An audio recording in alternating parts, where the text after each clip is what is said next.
Welcome to my channel. चिड़े और चिड़िया की कहानी। एक दफ़ा का जिक्र है कि एक प्यारे से जंगल में चिड़ा और चिड़िया रहते थे।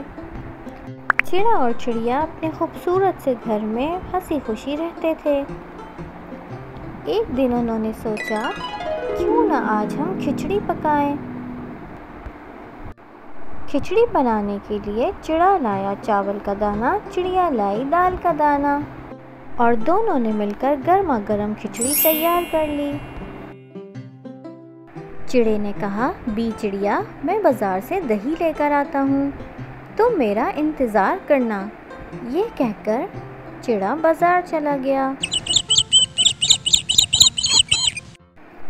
चिड़िया को तो बहुत भूख लग रही थी। उसने सोचा, मुझसे तो इंतज़ार नहीं हो रहा, सारी खिचड़ी मैं खुद ही खा लेती हूँ।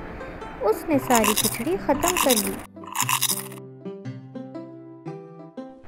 खाली देगची छोड़कर चिड़िया कमरे की तरफ चल पड़ी। कमरे में जाकर उसने अपने सर पे पट्टी बांधी और आराम से बिस्तर पर लेटकर सो गई।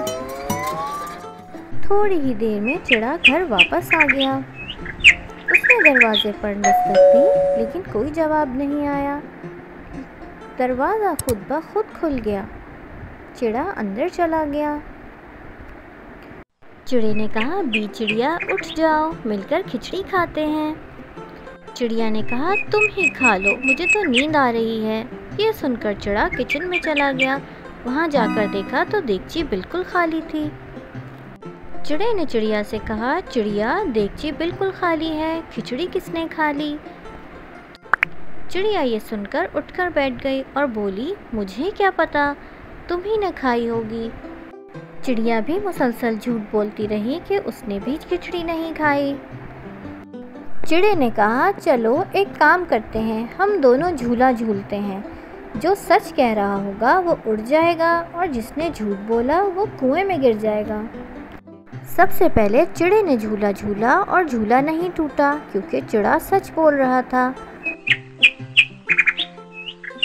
अब बारी थी चिड़िया की। चिड़िया बहुत डर रही थी, क्योंकि उसको पता था कि वो झूठ बोल रही थी। जैसे ही उसने झूला झूला, चिड़िया धड़ाम से कुएं में जा गिरी। चिड़े ने उसकी मदद की और उसको बाहर निकाला। चिड़िया को झूठ बोलने पे सज़ा मिल चुकी थी। अब उसने सॉरी किया और वादा किया कि अब वो कभी भी झूठ नहीं बोलेगी। तो प्यारे दोस्तों, हमें इस कहानी से सबक मिलता है कि झूठ का अंजाम हमेशा बुरा होता है। हमें कभी भी झूठ नहीं बोलना चाहिए, क्योंकि झूठ की हमेशा सज़ा मिलती है। अगर आपको हमारी कहानी अच्छी लगी तो प्लीज़ ज़रूर इसको लाइक करिएगा।